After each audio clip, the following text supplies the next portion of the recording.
And this brings us to the 128th Hot Science Cool Talk, Recipes for Food Insecurity. It will be presented by Raj Patel. So Professor Patel studies the world food system and alternatives. That sounds like a huge lift. How did he prepare? How did he first get inspired to do this? He was 5 years old. He grew up in London. His family was on a trip to India, and they were at a stop sign, and a 5-year-old girl came up and asking for money, saying she was hungry. And that was an indelible impression on him that sort of changed the course of his life. As a 5-year-old, he returned to London and immediately began selling off his toys to raise money for food banks, which is pretty something. How did he then prepare for his career? Well, he got a bachelor's in philosophy from Oxford. He then went on to the London School of Economics, got a master's there in economics. He then got a PhD in developmental psychology from Cornell University. Raj, did you go to any good schools? So among his many prestigious accomplishments, Raj is a member of the International Panel of Experts on Sustainable Food Systems, and he does field research, he writes books, he produces and directs films, and he teaches, all towards the goal of helping to understand how the food system works, how it interacts with social justice, how it interacts with climate change. Because if we can understand all that, then we're on the road to coming up with the best solutions. And tonight we're going to hear about recipes for food insecurity. Please welcome Professor Raj Patel. Hello. So I'm really excited about the journey that we're going to go on. I promise not to take too long and to leave plenty of time for questions, because I'm going to cover a lot. What am I going to cover? Let's see. First of all, I want to tell you about the links between hunger, climate change, and the food system. And then I'm going to tell you what the food system is, because it's a strange word, and we should probably get under the hood of exactly what's that about. But once we do understand what the food system's about, we're going to learn the real cost of our food. The tab we pay when we go to the supermarket, and then the tab we pay much afterwards. And I'll ask the difficult question whether there is such a thing as a sustainable food industry. Turns out, I'm going to give the answer now, no, there isn't, which leaves us to some fairly dark places about, well, who's going to suffer the consequences of that? But then we're going to turn a corner, and I want to show you a film that I've been working on. I worked on it for 10 years, and the results of it show what the future might look like if we give it a chance. So let's begin first with, sadly, some bad news. So this is a graph of the number of people who are undernourished in the world. And you could see for a while, it was going down. The number was going down, and then we kind of hit as good as humanity has ever gotten, really. And now it's gone back up again. Now, partly that's because of COVID, but it's also driven by a range of other things. It's driven by conflict. Whenever there are wars, people go hungry. It's driven by climate change. Now we're seeing more and more extreme weather events that are making people, destroying crops, raising the price of food, and making people go hungry. Now, the climate change and food link is one that's fun to think about. Now, often, when you think about food, we're thinking about the small stuff. Often we think about sort of, if we eat local, we'll be able to reduce the amount of carbon generated from our food. But actually, the sort of food miles part of our food, the food being flown halfway across the world to us, it's a problem, but it's a small part of the problem. Similarly, you may have seen how much food we waste. And you saw that every year we waste about 250 pounds, about the size of a small elephant. It's true that the food waste at the end of the life of food is a problem, particularly for us here in rich countries. But actually, that's not where the greenhouse gases caused by our food come from. They come from two other places: production and land use change. So let me talk about both of those things. The production side is when you're farming one crop, you're killing all the other crops because you only want this one.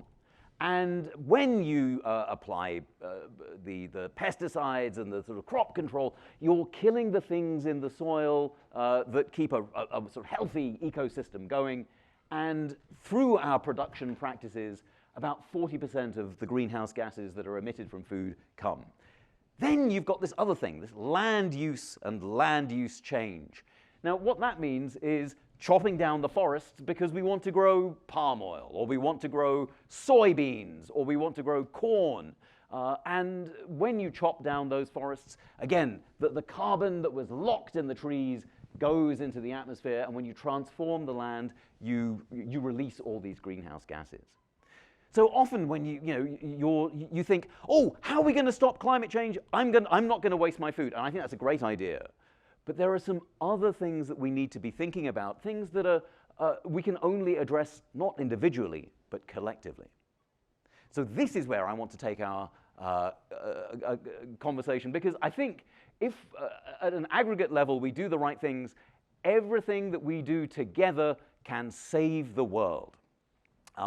If we, for example, switch from very meat-heavy diets into plant-rich diets, we can reduce the emissions that come from our food system, and because cows in particular, when they're part of these concentrated animal feeding operations, they burp methane, and when cows burp, the planet weeps.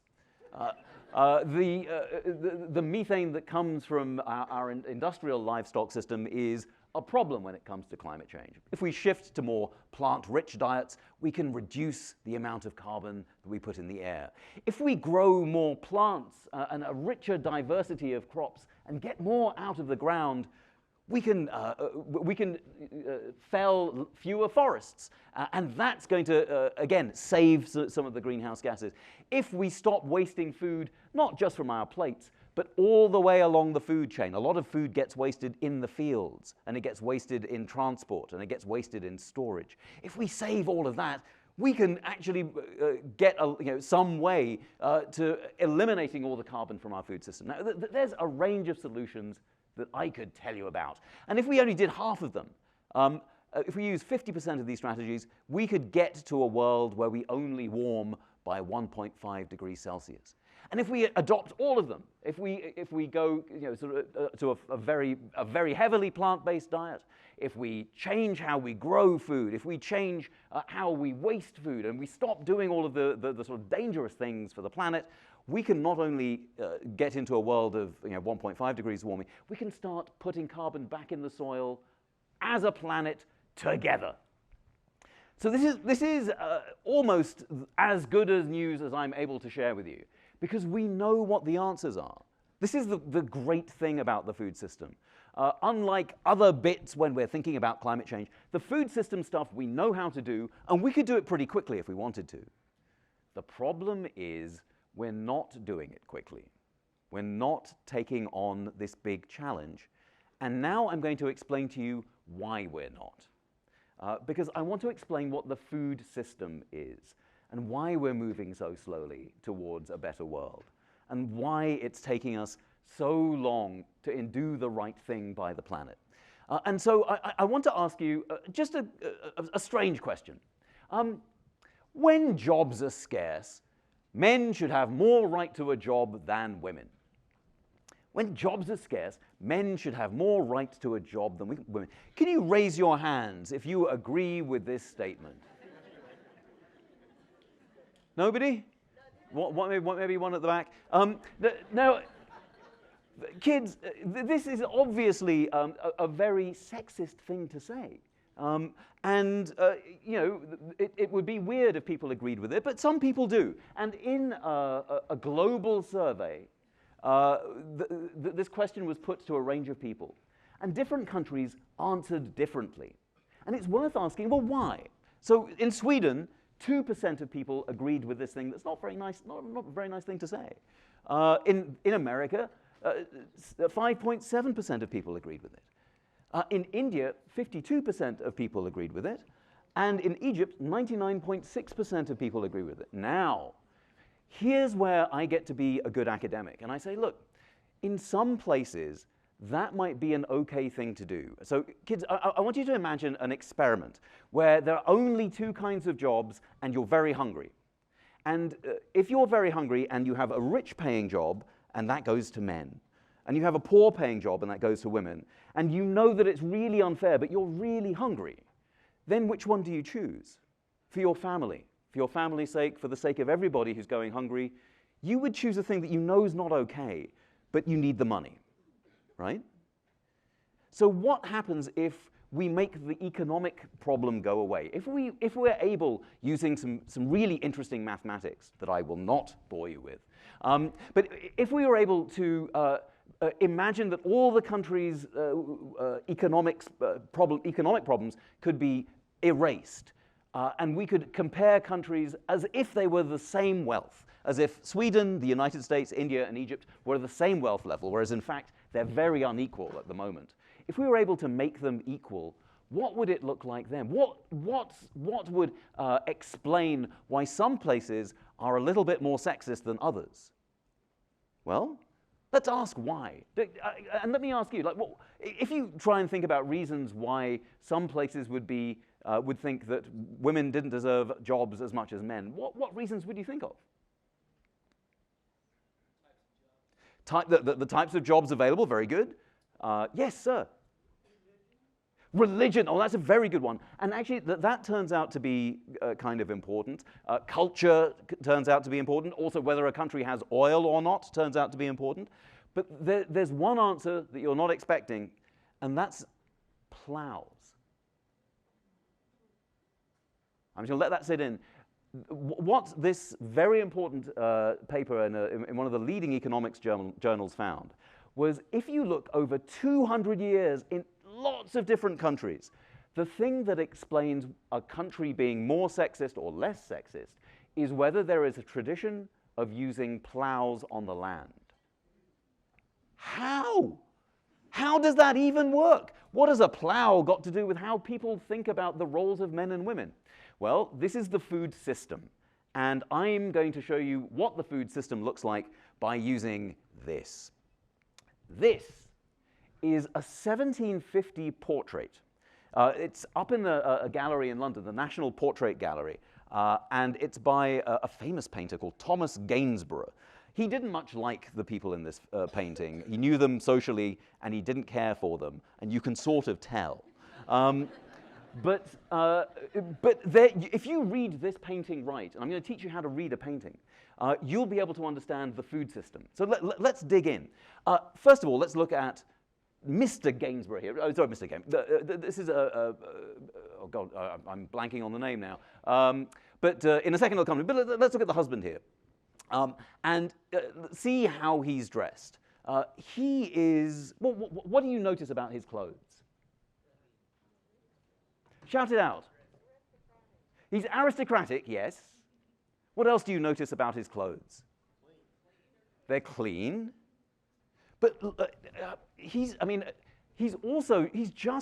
these very fancy clothes on, and he's only got one button. Right? He's only buttoned up one of it. He is standing there in his finery, but he doesn't care. He doesn't care what you think of him. This is one of the most slack aristocrats you'll ever see in a painting. He doesn't care at all. And why should he? Because he has married into, it's Mr. and Mrs. Andrews is the name of the painting. So Mr. Andrews married Mrs. Andrews, and she was very rich, and she had a great deal of land, which he became the farmer of. And here is the plow at work. Mr. Andrews was a famous farmer. He published journal articles about agronomy. And you can see here that the plow has been applied, not by him, of course, by workers who have been sent off because they don't belong in the picture. And he felled all this land, so there's been land use change. There's been this technology of the plow. The production technology means all the other plants that were here, all this stuff has been eliminated. And you see where all the money is. These rich sheaves of wheat. Now, what's important here is also the background. We can zoom in there. This used to be an area called the Commons. And on this land, women were able to run their cattle and were able to have income. But unfortunately, because of something called enclosure, where the landowners kicked the peasant women off the land here. And when enclosure started in England, you saw women and men's wage rates start to go apart. Women started earning less and less and less because there wasn't an economic opportunity for them anymore. Peasant women started earning less. And with the fencing off of this land, and the women and their cows were kicked off and instead the sheep were put there, you saw wage rates diverge. And this is the story of the plow. The reason the plow is associated with sexism in the food system is because it's not the plow that's doing it, it's the economic and social conditions that come with the plow. That some things are okay and others are not. That women don't get to have high-paying jobs, and because in an economy like we have, if you don't have a job, you don't have income. If you don't have income, you don't get to eat. That's why today more women than men are going hungry. Do you see how this connection of just a simple technology, but then the social world around it transforms everyone? And you can see it right here on Mrs. Andrews. What do you see about her clothes? How's she dressed? Very formally, thank you so much. She is dressed very formally. Look at those shoes. These are not the shoes of someone who's been running around outside. She's been very much tethered to indoors. And in fact, you can see here a missing part of the painting. One thing that was going to be put in this painting was a little baby boy, were she to bear him one. And that was her job. Her job as an aristocratic woman was to stay indoors and to bear children. There was no work for her because that was the work, but there was no income available from any other source. She was, in some ways, as owned as the land around her. Now that's really important if we're thinking about the food system today, because everything you see here is the modern food system. You've got your single crop that's generating greenhouse gases. There's workers that you can't see who are not paid very well. You've got people you've got obviously the sort of wage discrepancies, and you've got technologies that don't really care about the environment. And that's the model of food production that we have today. And I'm going to whisk through the question of, well, who's going to fix this for us? Because sometimes, I find myself at HEB looking at the labels going, I just want to buy the right thing. And I mean, you've been paralyzed by this. I don't know what this label means. I do like shade grown, organic, cricket free or with crickets. Who knows? And the problem is that the food industry itself isn't going to give us the answer to this. I want to give you this. This looks like a lot, but let me explain what this is. At KPMG, a management consultancy, what they did was they said, look, let's find out how much damage, environmental damage, different industries cause. So let's look at this one. You see the oil and gas industry. In the year that this was done in 2012, the industry, very conservatively, was worth $670 billion. That's how much revenue it has. No, it wasn't the value. It was how much money they made in that year. They made $670 billion. Then the people at McKinsey said, well, look, what proportion of that number, how much revenue they made, was environmental damage? And for the oil and gas industry, even though they did a lot of damage, it was only 23% of the total amount of money that they earned. But do you see the odd one out here? The food industry made $89 billion that year, but they caused way more damage than they actually earned. Is that possible, I thought? Well, actually, the person who showed this to me was the head of sustainability at Nestle. And he said, yeah, these are our figures. We ran the numbers internally, and they look just like this. And I said, no, well, then why aren't you publicizing it? And he goes, no, we'd be crucified. And he's right. If this was public for any individual company, that would be the kiss of death. But unfortunately, it's true for every company. Recently, the Rockefeller Foundation hired McKinsey, very bright people if you ask them, and they ran some numbers. They said, look, how much do Americans spend every year on food? And the answer is $1.1 trillion. We spend $1.1 trillion on food. And then they said, well, look, how much damage does that cause? And the number was $2.1 trillion. We spend, for every dollar we spend on food, we spend $1 on healthcare to clean up the mess. We suffer from heart disease, from diabetes, from a range of things that are associated, that are directly caused by the way we eat. And the way we eat also has a huge environmental cost in terms of greenhouse gases, in terms of water pollution, in terms of land use pollution. We lose so many species. And of course, we're harming workers all along the way. 7 out of the 10 worst paying jobs in this country are in the food system. And that means stealing from workers, and putting workers into pretty bad situations. And then there's this thing, which is the Farm Bill. There's a certain amount of government subsidy. And when you hear subsidy, your mind often goes to this number. It's $21 billion. But when you look at everything else, we could eliminate those subsidies, and still the food industry would get vast amounts of subsidy. And this is true not just in America, but globally. So again, this is a study that was done very recently, but the global picture is this. The food industry has been so successful at getting someone else to pick up its tab that the tab is $12 trillion.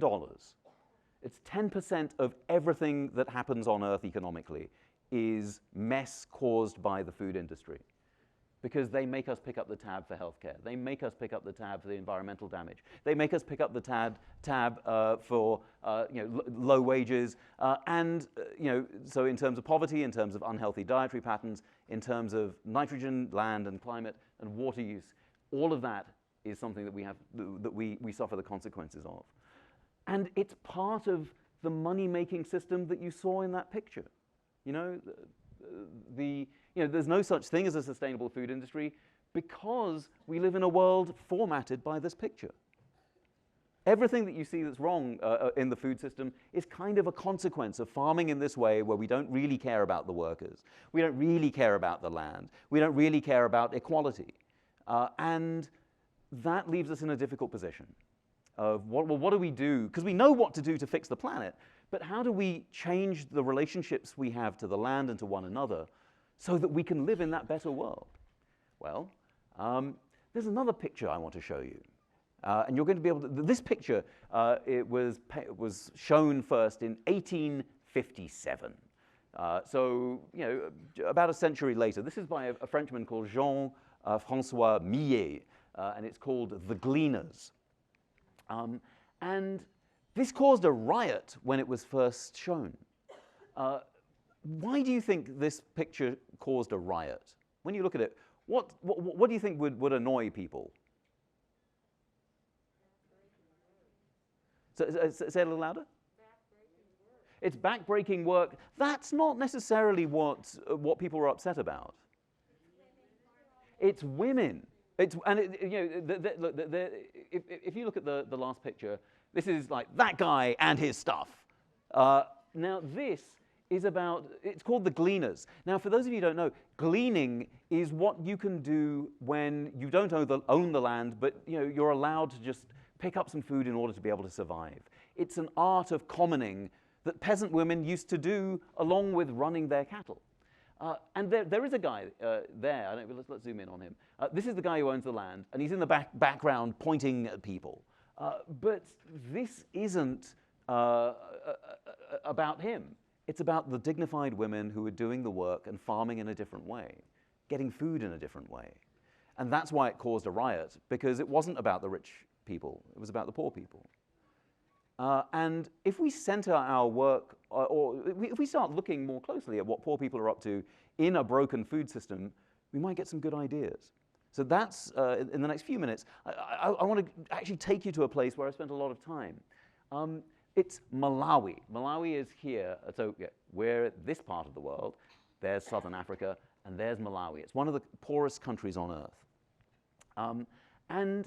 There, because they've been farming in a slightly different way, they've figured out how to farm agroecologically. Now, that's really important because these are the parts of the world that are going to be most vulnerable to climate change. You need farming systems that are really good at cooling the planet, and they've got one. And it looks a little like this. You may have seen the Three Sisters.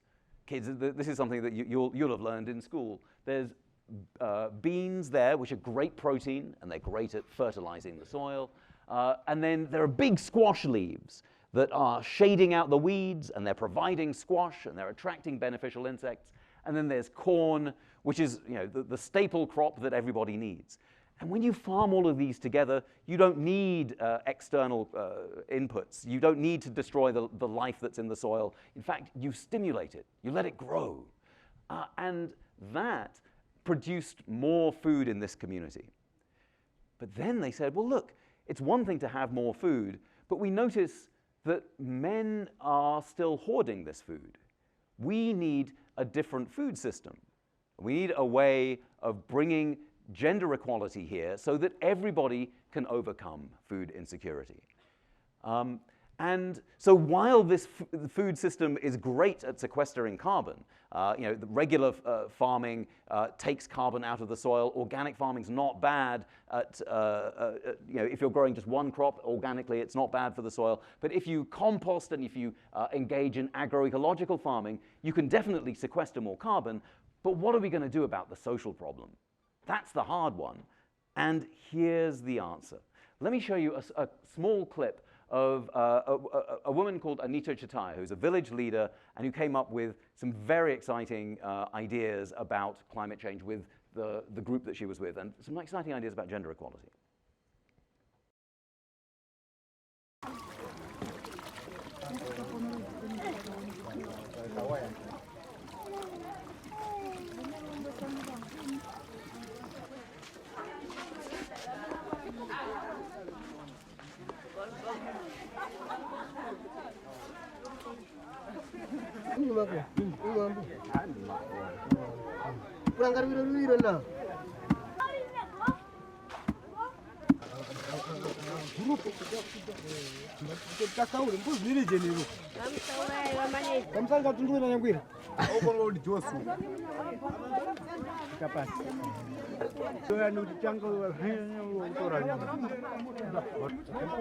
Tangu soda na tushuga pachoko waka na mafuta tangu tirapo pasi pachoko na tumchere taikako sota taikako vila mbwenu tukuvika pa moto pasazi utapa vapsha mbwetu kutora mafuta tukuvika pa moto pasifria na kuwika pa moto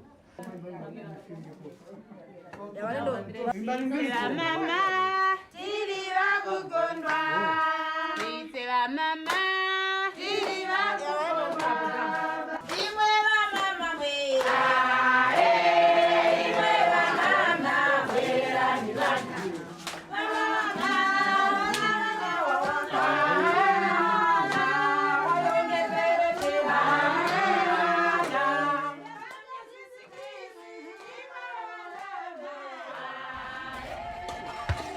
Chaya.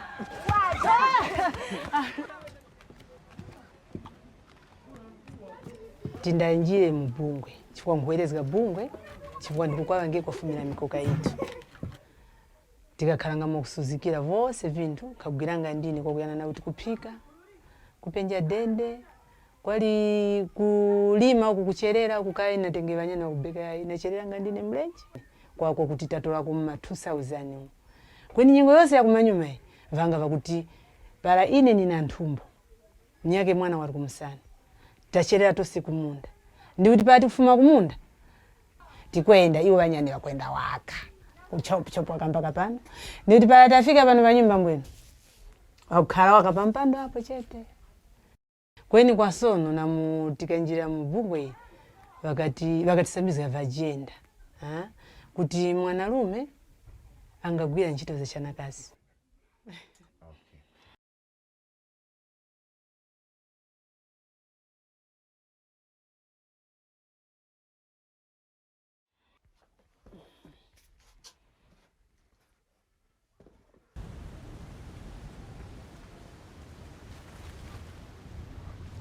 Mbuto hii ni za soni.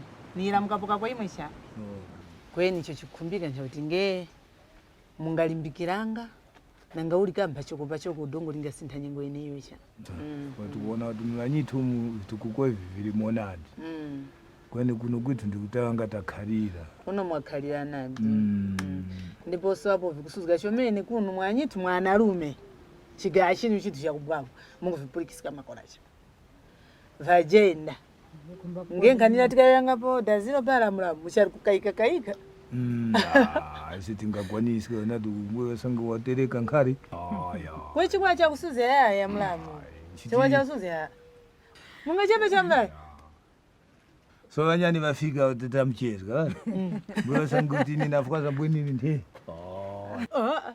ngwene bwe icho chikuchipikira mwanakazi wali para nani ya ivangaseka yaya mulamu kutola mukuona mulamu oro mu bible viri kulembeka kuti nikupangirenge movwiri uyu wakalenga adamu chiuta akalenga adamu nakuyoya kuti wakasanga kuti munthu lawana phukwa uchitachita wakukhalakhala kuti nikupangirepo movwiri munthu wakuti wakuovwirengepo mwanakazi dangu lake ni isi tiva uvwiri va inu nandi So, well, you know, that kind of confrontation, it's not easy, but it works. Now, this is just one way of thinking about how hunger works in that community. And children under 5 suffered such deprivation of nutrients across Malawi that their bodies were stunted. They were short for their age for the rest of their lives. And across Malawi, you know, it went down a little bit, but in that community, it went down so much that they had to close the clinic they set up for them because there weren't enough kids. So it was really successful in this community. And it sort of suggests that there are ways we can make transformations to the big picture of the food system. It's not just that we farm differently, but we farm with different relationships to one another. And you might think, look, this is too big. I'm just one person. Tell me what to buy at HEB and let's be done. But that's not the answer. I mean, there's nothing that you can buy at HEB that's going to fix this. And so we have to embrace the difficult moments of change. But you know what? It can work. And I want to show you some proof because it's hard to believe otherwise.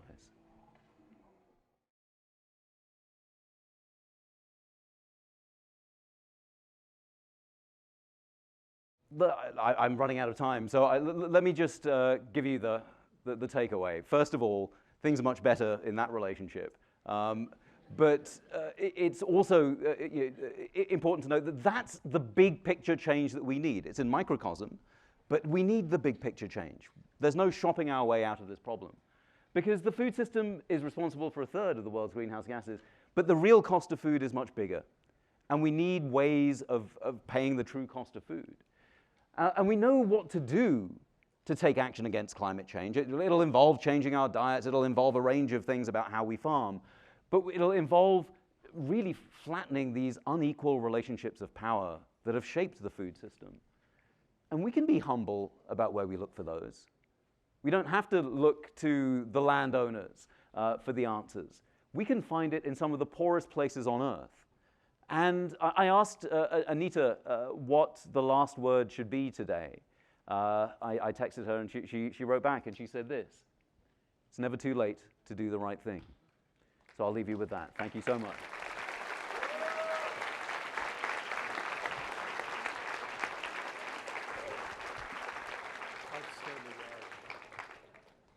Excellent. What a great presentation. I'm inspired. And to know that you're still in connection with Anita, that's really cool. So we're going to have some Q&A now, but I would have to reassure you, at the end of the Q&A, we have a number of amazing things to raffle off. So don't leave. Right. Who has the first question for Professor Patel? Well, clearly he convinced you of every... Oh, no. Okay.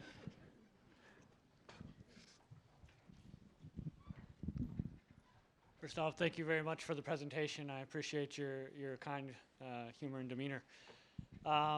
So my question centers around sort of the economics of what people are trying to do, you know, the voluntary accrediting systems for GHGs, but you mentioned it's not enough. For a lot of these particular types of, I guess, efforts to try and use capitalism to bring us towards the right direction, there's not really as much of a way to quantify gender equality, such as you saw in this village in that meeting.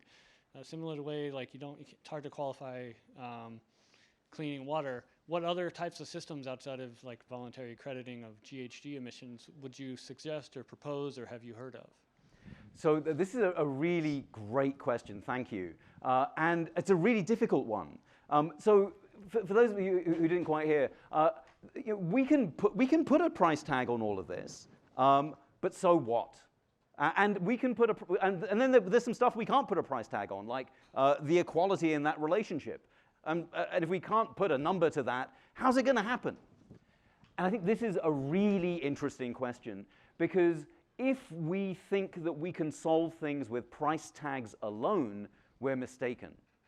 But that's okay, because we've never solved anything meaningful by shifting the price of it. We've never transformed the world just by making a decision that some things needed to be just a little bit more expensive. Slavery was not ended through people, you know, merely saying, well, you know, if we put the real costs of slavery inside the price of things, then the market will sort it out and slavery will disappear. No, we made a moral decision. We made a decision that there were some things that were just not okay. And at some level, that's the decision that we have to make now. We have to make the decision that destroying the planet is not a great idea. And then we have to come up with legislation that protects the planet more systematically. Now, in terms of sort of, well, you know, Raj, you can stand up there and we need to live in a better world. How do we get there, though?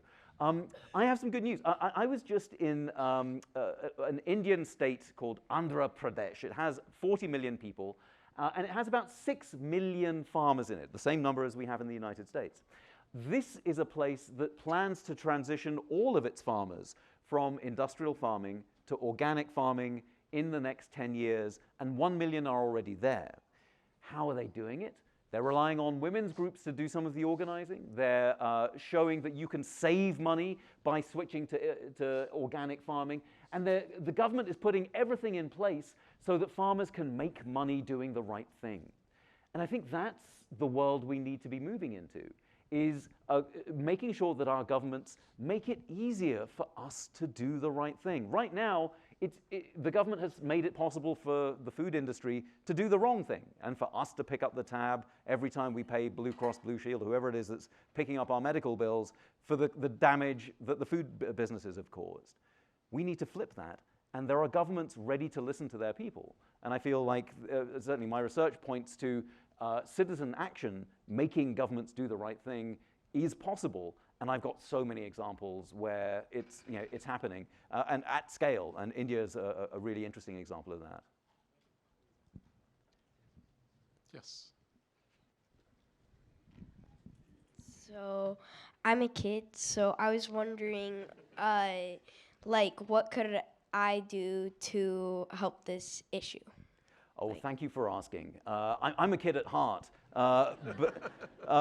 and I keep, you know, so the story that Jay shared, you know, when I was 5 years old, and what I did, and so that you've heard in your playground someone saying, "That's not fair," have you not? Sometimes you may have said that yourself, and that feeling of "that's not fair" is really important, and you must cultivate it in yourself, because that ability to observe that we live in a world where some things are just not fair, and we mustn't get used to it. You can't get used to it. It's not okay for it to continue. That feeling is the feeling I feel. I mean, I still think about the little girl who was begging outside the car, and you know, there are certain things that we can do in school. School's a really interesting place because it's the first time we get to learn how we make the world change, not individually, but together. We can work with our teachers to figure out the big things that we can do. And those big things may be changing what the school cafeteria looks like, making sure that people in the cafeteria are treated well, making sure that we have longer lunch hours. Did you know that in France they get an hour for lunch, and every kid gets given the same food, and it's great food, and you have time to eat it, and if the food's weird and you're not quite used to it, you get given it again and again and again until you can listen to your body and you enjoy it. How amazing is that? Wouldn't it be lovely for us to be in schools where we had enough time to eat and to respect the people who grew the food, who cooked the food, and be part of the cleaning away of the food, and in a way that makes us feel better and more connected to the world? Now, you can't do that by yourself. You're a kid. But you're a kid, and you're eating that food, and together with other kids, you can make that happen. There are so many things that you can do, but the rocket fuel for you and for the grown-ups is the same. It's that feeling of that's not fair. So hang on to that.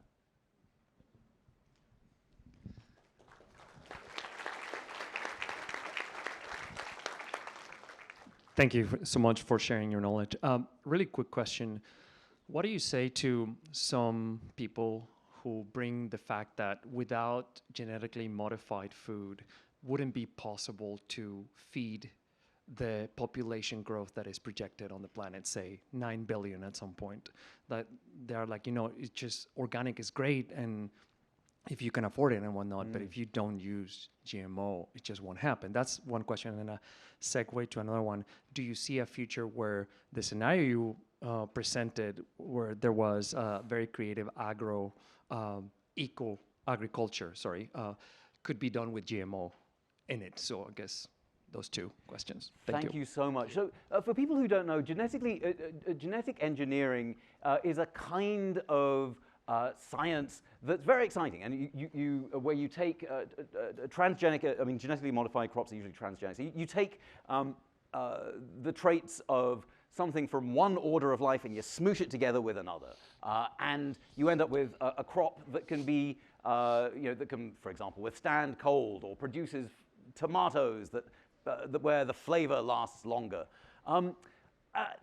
I love science. I wouldn't be here if I didn't love science. But I do think that agroecological science has more possibilities for change than genetic modification at the moment. I mean, it may be that GMOs in the future are what is necessary, but I haven't seen the data for it yet. What I've seen, because most genetically modified crops are either engineered to withstand a herbicide, like a spray that kills everything else, or that they exude pesticides from themselves. And one of the countries that's really good at using those is the United States. We use a lot of genetically modified crops, and we grow a lot of corn and soy. And unfortunately, we're also a country with over 30 million people who are food insecure. Now, you may say, well, what has the food insecurity got to do with GMOs? And that's my point. We have a lot of use of GMOs, but it's not reducing hunger. In India, where the farmers in Andhra Pradesh are moving from industrial agriculture to a polyculture, those farms are more productive, the people on the farms are healthier, they're eating better, and the nutrition's better. So for now, I'm following the data, but I'm absolutely with you in thinking, look, there's absolutely room for science here, and there may be a future where genetically modified crops are part of that mix. But I just want to see the data, and I'm really excited about seeing that data. For the moment, the data points me towards thinking that a really rich mix of crops is better at sequestering carbon and feeding people with stuff that's really nice to eat than a monoculture, a single crop of corn or soy. Yeah, I have a related question following technology, and not to dismiss doing the right thing, but what role does technology have in this? And I'm thinking about Malthus, of the predictions of there being famine, but technology being able to enable farming to feed the growing population. Would you mind speaking to that? So for those of you who don't know, Thomas Malthus was the world's first paid economist. And he worked for a company called the British East India Company that is responsible in part for me talking like this. Now, he was famous for an idea that involves a little bit of a sensitive subject, but I'm going to say it anyway in a British way, so that kids, if you follow along, well done for you. So the idea is this, that human reproduction happens geometrically, and what that means is that people are shagging, and that, that there are babies that being produced, and then those babies grow up, and then they have babies, and those babies, and so all of a sudden, when you have lots of babies growing up and then having lots of babies, what that means is that you have more and more people growing at a really, really fast rate. But the rate at which we can produce food goes up only by a little bit each year. So, you know, if you can grow 10 carrots in your field, next year you'll grow 12, next year you'll grow 14, next year you'll grow... look at you. So this arithmetic progression will, at some point, will run out of food because there'll be more mouths than food, and then what happens? Now, we've managed to dodge that curve, and historically, you know, Malthus was wrong and has continued to be wrong, but the anxiety is always there, and it's true that if the whole planet eats like Americans do, then we're in trouble. Because we don't have enough planet for everyone to eat as much meat as we do, for us to then, you know, to use as much corn for ethanol as we do. Most of the corn we grow in America gets turned into ethanol, which is a kind of fuel. So we're growing food in order to set it on fire. That's what's happening in this country. We don't have enough land for everyone to do that. So I'm with you in thinking, look, we do at some level need to address the fact that if the world is not going to work like, not be able to eat like Americans, what do we do?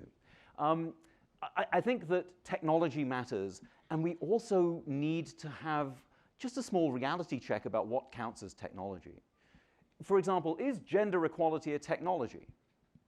Is educating girls a technology? I mean, if I said to you, I've got this amazing thing, it will cause families to get richer, it will cause people to be wealthier over decades and generations, and all you have to do is invest a certain amount with me now, I'm going to implement this technology, and you will see the results in, you know, 5 to 10 years, and it will be amazing, it'll blow your mind. But if I then tell you this technology is sending girls to school, how's that different from an app? Well, we kind of think an app is a technology, but sending girls to school isn't. Why? Because with a technology, someone's making money out of it. And I think that the idea of a technology like agroecology there, where people are experimenting with what to grow next to each other, the corn, the beans, the squash, because it's open sourced, because it's freely given away, we sometimes miss that it's a really good technology. So I'm with you in thinking, look, we do need more technology. We need the social technology, and we need the agricultural technology, and we need the economic technology. How are we going to get this stuff to market? How are we going to make sure that all the kids in school are eating it? All of that doesn't happen by, you know, just by planting the right seed. We need the social change as well. But all of that is technology, and it's technology that we need to embrace. So I'm with you. Thank you for your awesome talk. You've been to many beautiful places. You've seen many beautiful strategies, initiatives, lots of innovations. And so we're here in Austin, Texas. And I was wondering if you can expand or if you have like any research or policies that you've done here locally that can inform us on what's going on or any current initiatives or anywhere inside the US.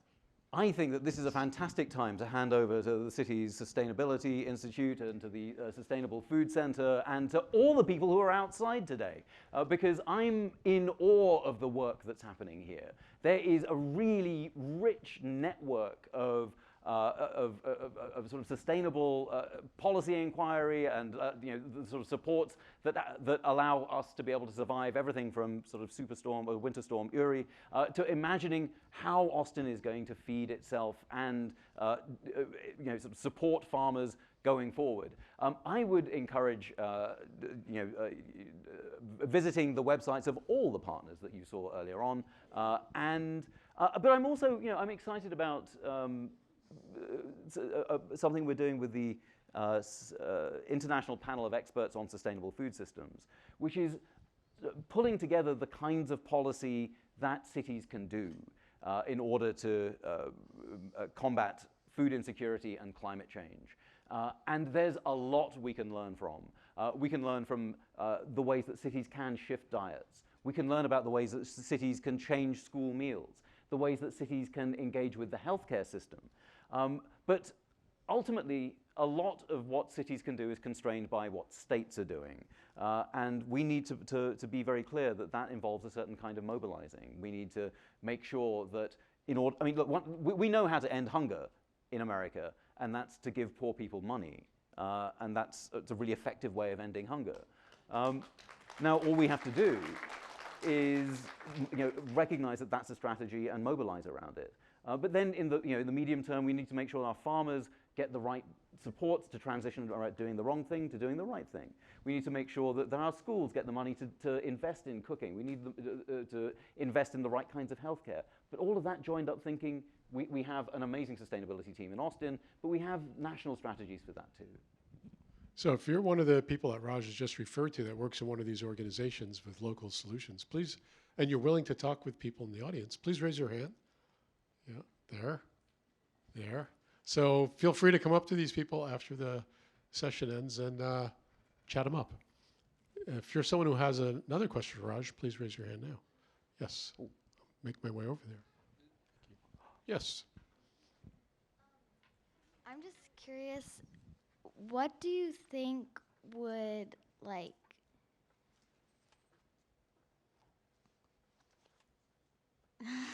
It's okay.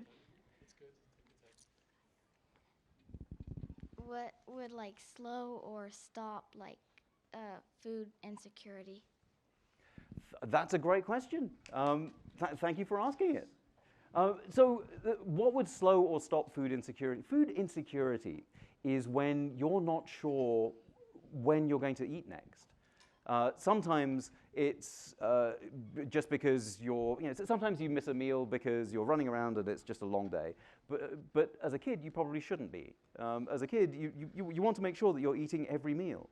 And sometimes, parents will skip meals so that kids can eat. And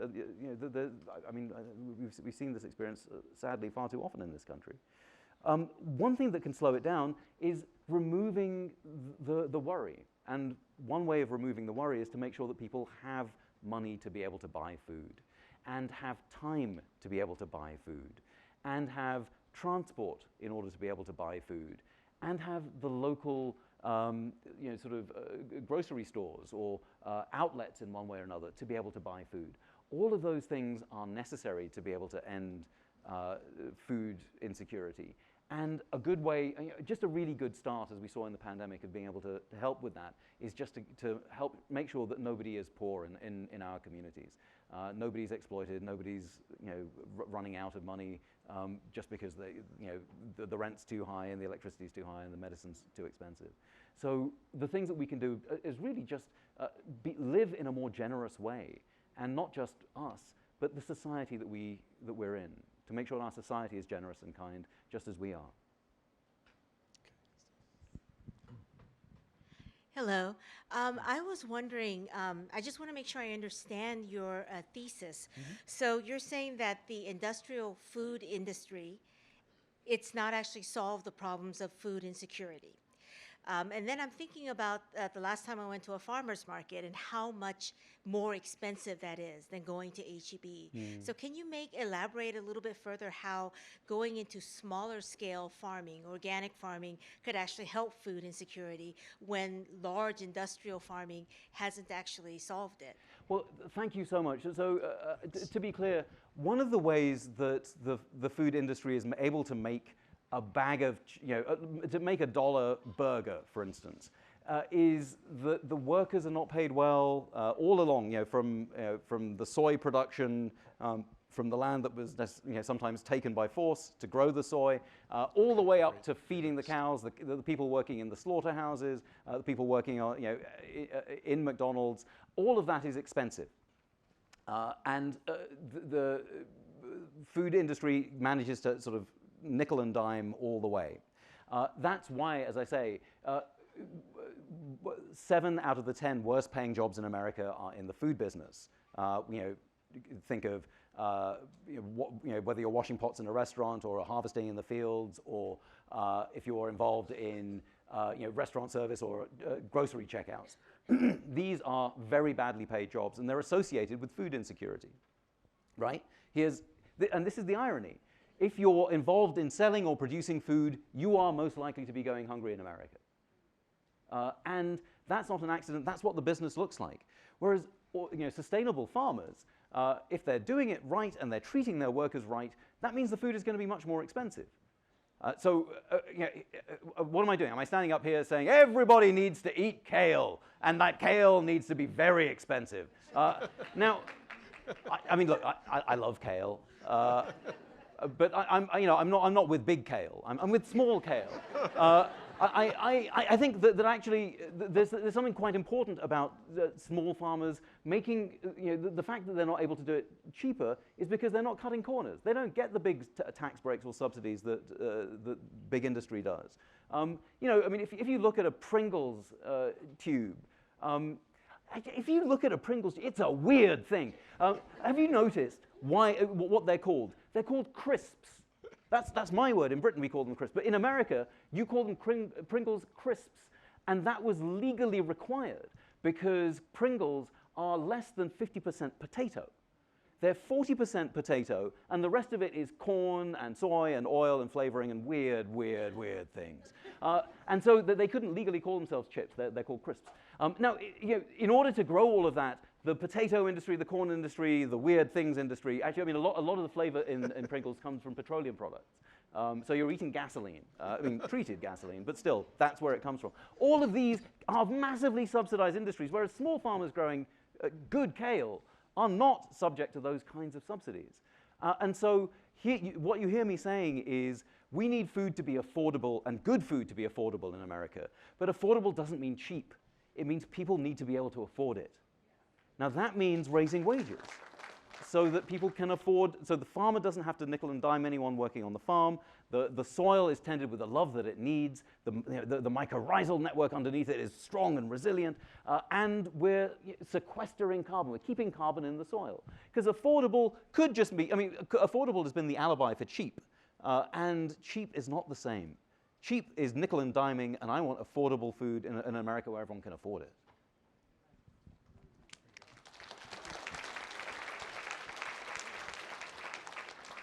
Hello. Hi. So I want to preface by saying that your work has been very influential to my education and career, so thank you for being here. But my question is, how important do you think education on food system topics, especially with our youth, is for mitigating food security issues?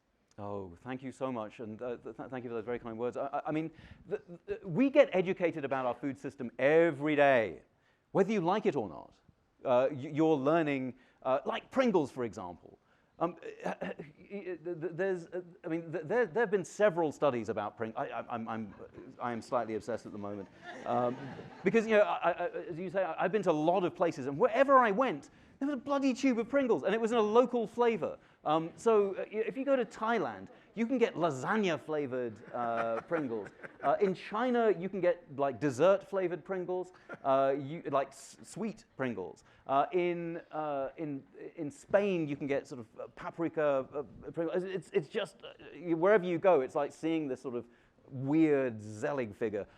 And it's the way that we get taught about food in marketing, online, on our phones, is about what we get is a kind of amnesia. What we get told is how it's going to make you feel for a second. And your attention is focused on this food just for a second, and then we forget. And I think education has a lot to do with how food fits into our attention economy. Because these days, we can have food like Pringles, where you eat one, and then you stop paying attention. And by the end, you've got your hand stuck in the bottom, and you're like, where did those all go? We're eating food like we're scrolling on our apps. You look at one thing, and then it's an hour later, and it's like, what the hell happened? We eat now like we attend to our phones, like we attend to our lives, which is for these momentary sort of blips of of like, oh, I'm in it, and then you're lost. And education can pull us back.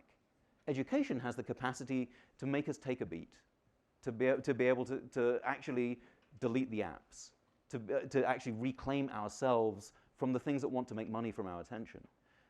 And I think education is incredibly important, not just in joining the dots between the different bits of the food system, which I've been trying to do today, but also in helping us recognize how powerful we are if we give our attention to the right things rather than the crazy ones. So insofar as attention is a way of shining a light down what is possible for us and showing what it is, how it is that we waste our attention, how we waste our time, and how much other people profit from an attention that could be spent being kind to one another, I think it's incredibly valuable. So thank you for that. Wow, wonderful. I'm going to build off that question about education. Our organization and a lot of organizations here are working with the Office of Sustainability on our food plan. Shout out to that amazing crew. One of the things that we're looking at is to build more food forests, more community gardens, more school gardens. And I'm wondering if you have cities in mind in the United States that are doing really great work in urban agriculture, partially for that education, partially for food security, food sovereignty, but partially to point towards our farmers and how important they are and how much we need them. Are there cities that we can look at as models? Thank you so much for that question. And yes, sorry, I forgot to mention, the city of Austin is developing a food plan right now. We all live in Austin. It would be great to be a part of that plan, and it is mind-blowingly good. I've never seen a plan like this, and I go wherever the Pringles are, I'm there. Austin's planning process is 1 in a million. It's really very exciting, and it's very democratic, and it's really engaged with everybody. So if you are interested in eating food, and I imagine you might be, talk to the Office of Sustainability folk. But when it comes to places in the United States, I think that you have to sort of borrow a little bit from a few places. I like Detroit, and in fact, Detroit is in the film that you saw a clip from. It's in the library, it's on Canopy. It's called The Ants and the Grasshopper. And you can see a lot of the food activism happening in Detroit, captured in a couple of scenes in that film. I like some of the stuff that's happening in Berkeley with the edible schoolyard and with the soda tax. I think that there's interesting stuff happening. Boston is doing kind of joining the dots process, which I'm intrigued about. But there's, if you're curious about that, you can look at some of the work that we've done also from the international panel of experts. We've put together something called the Glasgow Food and Climate Declaration. If you go to that site, you can find some great case studies. So I would like to wrap things up by saying wonderful talk, and we'll be able to thank Raj in a minute, but I'm kind of blown away by everything we've learned here tonight. And I hope one takeaway is not that, oh, there's a really smart, thoughtful, articulate guy, he's on the problem, they'll work it out, right? I think what the message should be, we have so many opportunities for change, and we have to change what we've been doing. So let's thank our speaker once again. Thank you. Thanks, Joe. Awesome. Appreciate it.